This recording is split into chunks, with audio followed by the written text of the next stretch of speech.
Top 10 stocks for 2025. Got some fun ones to react to in this one here today, folks. Want to react to this article on the top 10 stocks for 2025. Look at those stocks, kind of share my opinion and perspectives if I think those are good stocks or not. Then I want to also do the same for this article here, top 10 stocks for 2025. This is more on like a quant rating based kind of system. So we're going to look at those. I want to share my opinion and perspectives, tell you if there's some hidden gems in there. Then from there, I want to react to this video here. Zuckerberg announced basically how much Meta is going to be spending over the next year, which is major for the stock. Meta today over $650, right? And I don't know if you guys follow me on X or not, but I posted this. I said Meta crosses $650 27 months ago. Investors were selling the stock for less than $100. Build a portfolio to be proud of years from now. You know, it's wild to think that, right? Then I want to react to this one, calls of the day: Visa, MasterCard, Block, and PayPal. And obviously I'm a big PayPal shareholder, so I'm looking forward to reacting to that one and sharing my opinions and perspectives. One thing only I need from you guys: smash that like button on this video, please. It takes you less than a second to do it. I hope you appreciate all the time I put into recording you guys these videos and sharing my opinions and perspectives, and I know I appreciate you guys for joining me. Additionally, very exciting day in the private stock group here today. My wife had me sign up 5 7-figure awards here today. Yes, 5 people hit 7 figures in the private group, and then we just had 9 people hit 6 figures plus in the private group, so they'll be getting those diamond awards sent to your house. So congratulations, folks. That's amazing. If you're looking to join my private stock group, you can click the pinned comment down there today, fill out a form. We'll see if we can get you access to that maybe next week. Okay, alrighty guys, so let's react to these articles, top 10 stocks for 2025. So here's their list of top 10 stocks, right? So, Alphabet, Google McDougal. I like Google McDougal. I don't love it. I like it though. The valuation's very, very compelling on Google. Let me show you here. So take a look at this. This is on 1000xstocks.com here. What I'm showing you, very important, is Google versus Apple versus Microsoft. 3 tech giants against each other. And what do you notice when you look at that? The first thing you should notice is that forward PE. That's the first thing I'm going to be looking at, right? Forward PE, I always think, is the most important metric.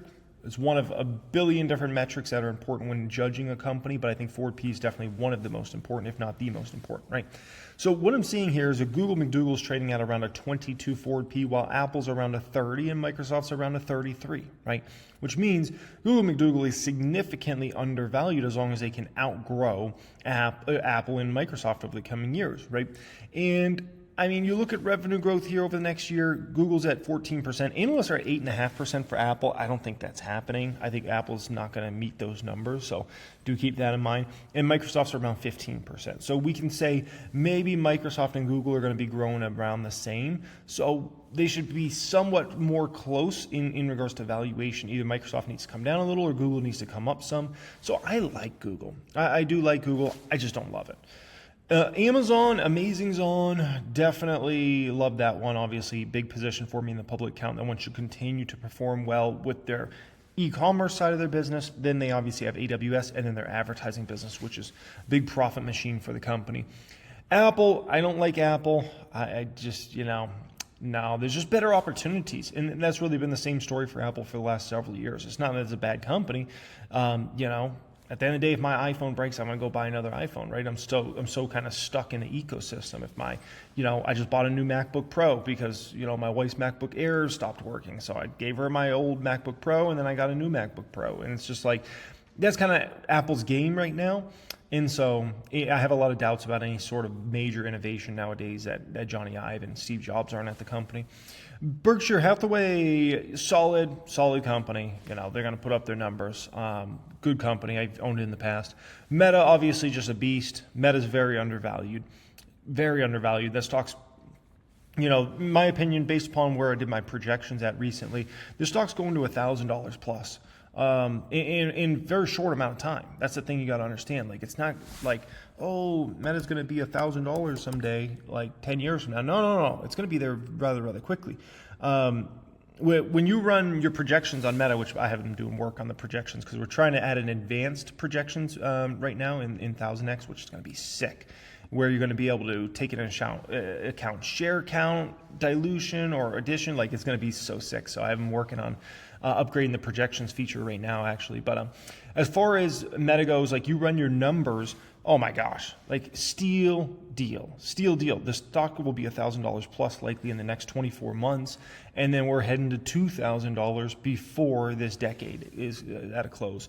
Mr. Softy, solid company. I don't love it here. I think it's okay. But they're going to put up their numbers. NVIDIA, I think that's fine as well. I don't think it's, when it comes to NVIDIA, here's the thing, okay? I think they're set up really well for the next few years to either hold what they have now for gains or to, continue to grow the stock price. The thing that you should not expect from NVIDIA is those sorts of outsized gains over this next few years. If you're thinking the stock's going to triple up, quadruple up, 10x, not likely happening. They've pushed the numbers up so far, the margins up so far, the profitability up so far that even growing past 2025 is going to be really, really difficult in terms of getting big raises in revenue and profitability. So that's kind of the deal with NVIDIA, but they're fine though. Occidental Petroleum, I'm just not the biggest fan of any of the oil and gas stocks. I don't own any of them. They don't interest me. Uber, Uber looks okay valuation-wise. It's just their big overhang is going to be Tesla, right? And Waymo that Google owns. That's going to be the big overhang there. So to get Uber stock up in any substantial way is going to be really, really difficult. And then just kind of VU, S&P 500, which is always understandable. Now, this is from kind of more of a quant angle on their top stocks for 2025. So first one up here is they have this company named OppFi. OPFI. It's a pretty small company, actually, a $650 million market cap. Quant ratings are strong buy. They're in the financial sector. Powered by AI-driven underwriting, OppFi leverages its scalable tech platform to provide credit access to underserved middle-income consumers, so the middle class basically. The company delivered exceptional Q3 2024 earnings results with revenue reaching a new high of $136 million. At the same time, generally accepted accounting principles, net income more than doubled year over year, driven by improved credit performance, higher yields, and better operational efficiency. The company boasts select profitability metrics with a 100% gross profit margin and 32% return on equity, which are substantially higher than the sector median. Okay. Valuation is a standout given the stock's incredible 90% price return in the last 3 months. Oh my gosh. The company is currently trading at more than a 25% reduction in terms of its forward PE, while its trailing 12-month price to earnings growth, that's PEG there, price to earnings growth, gap multiple is more than 95% discounted relative to the financial sector. Wow. OppFi has positioned itself with a broader digital financial services platform, evidenced by its investment in small business lender Biddy. With solid performance in business positive timeless indicators like EPS revisions and price momentum, OppFi is a small cap poised for further upside potential should the sector experience a substantial rally. Seems interesting. I would like to do a little digging there. PayPal. I think I'm going to like this one a little bit. Obviously, major position for me in the public count, right? Strong buy they have. PayPal is a leading fintech company and provides global digital payment solutions for the financial services sector. With more than 400 million active accounts and enormous reach, PayPal offers a comprehensive suite of products to complement its flagship peer-to-peer transfer capabilities. The company is driving growth through multiple initiatives, including the new Fastlane checkout solution and its strategic partnerships with major players like Shopify. These efforts, and by the way, Shopify is a nice sized position I have in the Patreon portfolio. These efforts have contributed to a forward revenue growth that is 25% greater than the broader financial sector. PayPal sports an A profitability grade supported by its incredible $7.67 billion in cash from operations and the return on equity ROE of 22%, which is over 100% above the sector median. Solid growth, exceptional profitability, and price momentum have led to an outstanding 38 FY1 up revisions in the last 90 days. So yeah, basically analysts are getting more bullish on it with 0 downward revisions, demonstrating Wall Street's consensus optimism around the stock. While the company's recent performance has detracted from its valuation profile to some degree, PayPal is trading at a sector relative discount in terms of price to sales and price to cash flow ratios. Despite increased competition, PayPal's brand recognition, robust financial position, and a focus on innovation make it well positioned for future growth, increasingly popular digital payments landscape. Yeah, and the thing with PayPal is they've made a lot of strategic moves recently to kind of focus on profitability, which hurts revenue in the short term, but don't be surprised if revenue shows quite some accelerations in 2026 and 2027. Now, they also have this one, Brinker International, which is in the restaurant sector. I don't like this one. They own Chili's and some other brands. I don't like it. I don't like it at all. Nope. Cake's got it over them all day, every day. Stride, $4.56 billion consumer discretionary company. They have a strong buy education services. Stride is a technology-based education company providing innovative online and blended learning solutions, K through 12, career learners, and adult education. The company offers a comprehensive suite of products and services, including a proprietary and third-party curriculum. That's interesting. Companies focused on meeting demand for flexible, customer-focused virtual learning solutions, specifically enhanced at career-forward skills. In the first quarter, fiscal year 2025, the company saw an 18.5% increase in enrollment, totaling 222,000. Only thing that would make it better if it was 222,222. With revenue that increased 15%, and adjusted operating income that increased 295%. You got to be flipping my flapjacks. That's impressive. Company's tremendous growth has translated into solid profitability. LRN boasts a trailing 12-month EBITDA margin of 16%, which is a staggering 40% above the sector median and offers an incredible $7.41 in cash per share. Dang, they're loaded with cash. They're loaded with cash, these guys. Interesting. That one may be worth taking a look at. Urban Outfitters, not interested. Nope. None of those traditional kind of retailers like that. No, thank you. Argan, industrials, construction, engineering. That's not going to interest me either. Not that it's I'm sure it's a fine company. It's just nothing in that space is interesting to me. DXP Enterprises, also in the industrials, trading companies and distributors. Also not going to be one that is interesting to me. So this company, Celestica, Information Technology, $11 billion market cap. This company's emerged as a standout in electronics manufacturing services stock. The company's success has been driven by its strategic pivot to AI infrastructure manufacturing, particularly through its focus on network switches for data centers. The company's connectivity and cloud solutions segment represented 67% of total revenues. So another company, I'm sure it's not a bad company. It's just, I think there's better ways to play that space.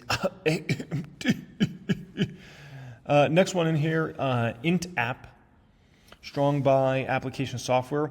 At the forefront of modernizing critical operations, IntApp provides cloud-based software solutions designed to manage client relationships, deal flow, compliance requirements for professional services firms. The company's net income doubled to $15.1 million, which sounds great. Oh, they doubled their net income, but the market cap's $4.85 billion. So keep that in mind. It's basically like nothing.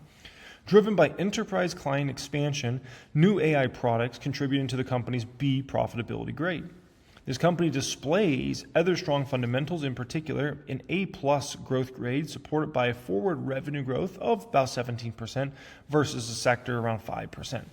And year-over-year operating cash flow growth of 123%. Okay. Yeah, this one might be interesting. Might be. If they can keep doubling doubling net income year after year after year for a time, then they'll be doing some big numbers, right? And last one up here of these is Credo Technologies Group Holding, Information Technology. This one's a $12 billion market cap, almost $13 billion market cap. In 2024, niche suppliers of services of AI infrastructure demands experienced extraordinary success. In 2025, is likely to be a continuation. Founded in 2008, Credo Technologies is a number 2 Quant ranked semiconductor stock and the number 3 Quant ranked overall technology company. The company specializes in developing innovative products optimized for Ethernet applications, including integrated circuits and active electrical cables. Credo has a great growth. The company is driven by strong demand for AI data centers. Key highlights include forward EBITDA growth of 129%. Yeah, that's pretty impressive versus 5% for the sector. And EPS forward long-term growth exceeding the sector median by 500%. So this one might be interesting to take a little dive into as well.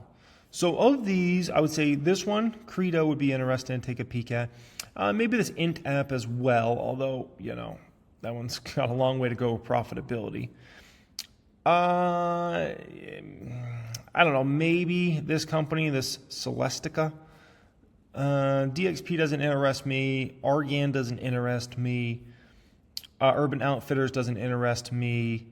This Stride company actually looks somewhat interesting. That one would be worth taking a peek at, I think. Brinker International does not interest me. I don't want to own freaking Chili's. Give me a break. PayPal, obviously, interests me. And then this company, this OppFi, might be something there. So those are kind of the ones that at least are somewhat interesting to me. All right, let's talk some more stocks. Talked about it a moment ago, but I am looking at this post from Mark Zuckerberg that just hit on Facebook. Did Kramer freeze? What happened here? What in the world? Have you guys seen Take one? Defining year, he calls it, for AI. That's 2025. He expects Meta will be the leading assistant serving more than 1 billion people. Llama 4, of course, is their open source LLM, will become the leading state-of-the-art model. Right. Oh, yeah. The Llama opportunity is just incredible long-term for the company. I don't think Wall Street gets it right now, but we know Zuckerberg gets out in front of these things and he builds something that ends up becoming massive. And, it's big. It's big. Can I say it's bigger than Facebook was? Can I say it's bigger than Instagram was? I don't know. There's a potential it could be, but even if it's not, even if it's half as big of an opportunity, that's still an incredible opportunity. But you got to understand the Llama models long term might be an AWS type opportunity for Meta. So do keep that in mind. Capex numbers in there too. To power this, guys, listen, Meta is building a 2 gigawatt plus data center that is so large it would cover a significant part of Manhattan. We're going to bring online 1 gigawatt of compute. Here's the deal, okay? Zuckerberg and Meta, they're not just going to spend this ridiculous amount of money unless there's a way bigger amount of money at the end of the day, right? They're not just going to do this to do this. Like, that's not the way this works, right? No different than Amazon wouldn't just build some massive warehouse unless they're pretty confident like they're going to be able to sell a lot of goods out of that warehouse over the years, and they need that warehouse, right? Amazon doesn't just say, yay, we're going to build a massive, AWS facility just to build it. Like, no, that's not how this works. So if Meta's out there saying we're going to, build places that would be sizable in Manhattan, right? They're doing it for a reason, and the reason is because there's just an incredible long-term opportunity Zuckerberg sees here. 2025 will end the year with more than 1.3 million GPUs. Wow. So 1.3 million GPUs they're going to end the year with? You're going to be flipping my... Wait, what the heck happened here? What's Meta doing? Again, we're going to bring online 1 gigawatt of compute in 25. We'll end the year with more than 1.3 million GPUs. Wow. So we're planning to invest. And again, Jim, I think these may be in line with the numbers, so I don't want to say. I'll tell you. I know the numbers. 65 billion in capex this year. 60 to 65 billion. That's a number they've been on. That's, right? Well, remember, he has to have. Did he say that Meta AI is going to be number one? Because it isn't. Remember when he said Meta AI was going to be number one? Yep. Okay, so what are we talking about here? First off, this was the big thing for Meta. Like, as long as essentially they were roughly in the range that Wall Street was thinking as far as capex goes, off to the races. Like, if Zuckerberg came in and he said 70 billion, 75 billion, 80 billion, something like that, that would have freaked out Wall Street. They would have sold the stock off hard today. We'd probably be talking about a stock that's in the 500s today. But since he came in the range, kind of what people were thinking roughly, like, up. It isn't. And he said it was going to be by last. This guy's, look, I think this is interesting that he chose though that it's going down because I think it's not that he's put this out. It didn't have any pizzazz. Yep. Massive effort over the coming years will drive our core products and business, unlock historic innovation, extend American technology leadership, says Mr. Zuckerberg. But again, it stock's trading down on what? What phrase in that thing is negative? What phrase? Well, I don't know. Maybe to the 60 to 65 billion in capex this year. Maybe that is just reiterating what people already anticipated. I know. I don't know. Look, Microsoft's doing 80. I mean, by the way, I would point out it's good for Nvidia. What I'm aware of in the financing markets and the way that some of these data center projects are structured, you're actually bringing in a good deal of private equity money. A lot of it in sort of debt or other kinds of financing. But it has the effect of lessening the capex expenditure on paper from a Meta. They are the tenant. Right. They will pay interest in the private credit markets by borrowing there to a certain extent to help as well. But we should be. I'm saying that the numbers are even larger. But that means we should be looking at free cash flow. That's apples to apples. Right. And we have to find out free cash flow Meta. That's a good point. Okay, that's a good point. Because it can't be triggered by a capitalization. We have to get that. But again, when you just think about Meta, just talking about creating data centers that are so large they will cover a significant part of Manhattan. Oh, it's massive. Yeah, so check out some of these charts around Meta, right? First off, looking at a trailing 12-month of Meta's revenue growth has been phenomenal, right? And that should continue to grow for, honestly, years, maybe even decades to go in the future. Margins have been certainly coming up from kind of troughing here around this kind of 78% range. If you look at the latest quarter, around 81% gross margins. Net margins troughed right around here, fourth quarter of 22 at around 14%. Net margins are now around almost 39%, and net margins should likely go above 40% in 2025 for Meta. Look at the earnings per share growth of this company. Is that incredible or what, right? Now, also, free cash flow. They spoke about free cash flow. Free cash flow, on a trailing 12-month basis, we're looking at $52 billion of free cash flow here for Meta on a trailing 12-month basis. If we look on a quarterly basis, look at that, $16 billion plus just on a quarterly basis. Now, go ahead and look at operating cash flow on a trailing 12-month basis, $82 billion. Latest quarter operating cash flow alone, almost $25 billion. But on a trailing 12-month basis, almost $83 billion. Like, they're going to be operating cash flow wise, they're going to be over $100 billion, like very short order. Like, I'm talking in the next year, they're going to be well over $100 billion of operating cash flow. Operating income on a trailing 12-month basis, $62 billion. Latest quarter alone, $17 billion plus. Like, that's absolutely incredible. And then the shareholder equity is higher than it's ever been. So, I mean, Meta's just unbelievable. Just a beast. Just an absolute beast. I'm not sure what he talks about. Significant. You get a sense here. By the way, back to our other theme that we'll endlessly talk about, you get a sense into the challenges for power and things of that nature. Well, we have to spend so much time on power because we are beginning to get, when I've been dealing with these natural gas companies, they're being greenlit and they're not being talked about, and they're starting to realize, why is everything being nuclear? Because nuclear is 7 to 8 years, okay? 7 to 8 years. And if you go over the GE Vernova quarter, that's why Vernova, someone downgraded GE Vernova today. That guy doesn't know what he's doing. The GE Vernova they've got all bases covered, but it's natural gas. But it's yeah, natural gas. I mean, Parish Data Center in Louisiana is one of the biggest ones for Meta. And again, I'm telling you, the way that they structure this, it's not all their capex, so at least doesn't go down as all of theirs, because in some of it is private credit, it's borrowing from. They're using the Apollos of the world, for example, to provide it. Let's see. That's the Entergy project. Right. They're the power provider. Huge. Yes. Just huge. The numbers are staggering. Yeah, and this capex guidance will be hot relative to the street, just above $50 billion. I think. Okay, that's the number. So that's what they're going to say. Jim. That's what they say. It's too expensive. It's higher. Yeah. I tell you, if you don't spend.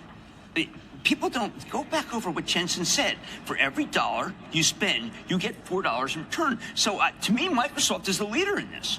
And I know that Zuckerberg is behind because Zuckerberg, and by the way, Meta AI, I don't know if you guys are using it. I don't use really. I use chat. I don't use really. It's wild card weekend. That thing. And I got to start using Gemini a little bit. That does not make the playoffs. Meta AI is not in the playoffs. We'll talk more about return on some of these investments. Cover the Economist is all about how the Chinese are doing this for a lot less money. But Julia Borston's watching these particular Meta numbers. Morning, Julia. Good morning, Carl. Yeah, let's just put these capex numbers in context here. 60 to 65 billion on capex this year, as Meta says that they were going to be growing their AI teams significantly, also saying they'll have the capital to continue investing in the years ahead. He is saying this is a massive ramp up in spending on AI. To put this in context, it's up from $38 billion in capex in 2024, and analysts have been looking for 51 to 53 billion in capex for this year. So that's meaningfully ahead of that. Zuckerberg also talked. Yeah, but it's not so like, oh my gosh, this is a crazy number. Like, this is like, I think people deep down, they kind of knew Zuckerberg was going to, Zuck loves to spend, right? So he's going to probably be higher than the street, but there wasn't such a number that was like shocking, right? If they came in with something with a 7 in front of it, or an 8, like Microsoft's doing 80 billion, that would have freaked everybody out bad. This is kind of like, oh yeah, Zuckerberg's spending more in the street, but it's not that bad. It's kind of roughly, the ranges that I think a lot of people would think. Now, obviously you could say, well, they could spend that money on share buybacks and dividends, but at the end of the day, if Zuckerberg thinks they're going to get a much better ROI on all this AI spend they're doing, then go ahead and do that. The Llama models, if that becomes by far and away the biggest in the world to build, all types of AI-related services on long-term, like that's just an incredible opportunity. About expectations for that Meta AI assistant tool to significantly grow in terms of its reach. So the last number they reported for Meta AI was 500 million at the end of the third quarter. That was at the end of October. Now they're saying they expect to hit 1 billion users of Meta AI this year, so a doubling this year. And just talking more about the importance of AI. Remember, this is a company that pivoted from focusing on ads and social media to the metaverse, and now it's really about AI driving everything going forward. Meta sometimes does nothing but pivot, Julia. Well, they are good, view? And he's a competitive guy, and the more you spend, still the better. I know there's still this camp out there which says, look, it's got to slow down. And there are a lot of people who feel I'm telling you, it's understated, too. I'm telling you, because of the financing arrangements as well. The numbers are even higher. But you're talking about Blackstone, you're talking about Blue Apple. Yeah, because Meta's gonna cover their side, no problem. They got so much money. But another way to look at this, right? Here's another way to look at it. You want to play chess? We can play chess, baby, okay? Listen. If Zuckerberg's willing to spend that much, it could mean that Meta's numbers are going to be far ahead of what Wall Street's thinking for 2025. Revenue, earnings per share could far exceed where analysts are at right now. That's why Zuckerberg's willing to spend even more money than what Wall Street thinks. Wall Street might be low on their revenue number by $10 or $20 billion this year. And so we'll find out what's going on here. But if you want to kind of play a little bit of game of, thinking ahead here, there's a real potential that Wall Street might be way behind on numbers here. And Meta's going to have a far, far better year revenue-wise and profitability-wise than analysts believe. And that's why Zuckerberg's willing to spend more than what Wall Street thought he was going to spend, right? To start things out, Visa today, Piper Sandler raising the price target of that stock and a number of others in that space. Bryn, you own Visa, goes to $368 from $322. They're overweight, that stock hitting a record high. Asset light. Operating margins are in the 60s, profit margins in the 50s. They're heavily investing in blockchain. People will continue to swipe globally. So I just think this is one of those core holdings, like a Costco or what have you, that you can just hold and compound the growth. Jimmy, you own this too? This is your payments stock of choice? Yeah, I think there's a put and a take here. The put is, I don't think anybody's going to be surprised by U.S. consumer growth in retail sales in particular, which will obviously benefit Visa. So that's not a surprise. That's probably more than baked into Visa. On the other hand, to the extent that the international economy can pick up and people can start consuming outside the U.S., that will benefit Visa's cross-border payments. If you're in Visa, that's the thing you're looking for. Block, Joe, target 101. They're overweight, the name. PayPal, 93 from 88. You're in that name. MasterCard, 591 from 575. Overweight. You're in that name. Yeah, a couple of things here. Number one, the momentum, which the ETF is not in Visa. The momentum near term, Jimmy's going to care about this last 2 weeks, it's a lot stronger in Visa than it is in MasterCard. And that's distinctly different than what we witnessed in 2024, where there was more near-term strength in MasterCard. I've talked about Block, ticker symbol XYZ now, pretty interesting. I've talked about potentially this being the one name in the financial sector in 2025 that is one of the leaders in that actual sector. They've done a great job in terms of diversifying, and PayPal has woken up. You know, people have made the valuation argument there. It's been mid-teens valuation for extended period of time, but finally, second half of the year, it's awakened. You've got strong momentum there. You find But it. Piper, come on. I mean, these are usually 12-month price targets they're putting out. $93, it's almost at $93. Like, what are we talking about here? That's not a bullish raise. That's like somebody that doesn't believe in the stock. That's what I'll say about that. Like, if PayPal comes through with great earnings here, he beats across the board and a good guide with a good call, PayPal will be $100, you know, in 2 weeks from now. $100 plus, right? And approaching 120. So, you know, yeah, if they miss numbers, then we could talk about going down and then, you know, we got to climb back and try to get to 93. But if they come through, beat their numbers, have good guidance, good conference call, the stock's going to be $100 to $120 in a snap of fingers. Ironic that the guy who runs a momentum ETF is giving you the business about talking about a 2-week chart.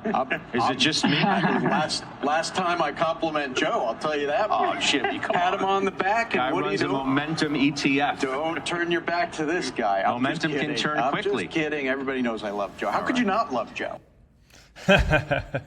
So what I pulled up here is I actually pulled up Visa versus MasterCard versus American Express here on 1000X. I just love being able to compare companies very easily here. What's interesting is Visa and MasterCard, people think about those a little bit differently than American Express. American Express, people think about it just as a traditional credit card company, right? With a network as well, but at the end of the day, people really think about Visa and MasterCard for their network, right? And you know, they're unbelievable network. I mean, you know, Visa, if places take a debit card, credit card, like they'll almost always take Visa. So American Express is hit or miss. Sometimes they'll take American Express, sometimes they don't. But what's interesting here is you look at 28 forward P on Visa, 33 for MasterCard, 22 for American Express. But, I mean, look at the earnings per share growth expected next year. You know, far outstripping American Express when it comes to Visa and MasterCard.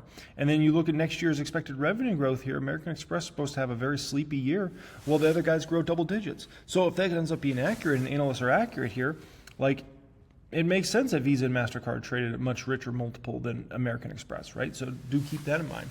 Alrighty, guys, appreciate you joining me as always. Thanks so much for being here. Thank you for being subscribed to the channel. Additionally, if you're looking to apply, join my private stock group, get access to all my best course curriculums, private Discord chat, exclusive weekly videos, all that good stuff. Pin comment down there, click on that, fill out a form. We'll see if we can get you access to that next week. And hopefully you can scale up, get in the 6-figure, 7-figure, and 8-figure club. Much love and have a great day.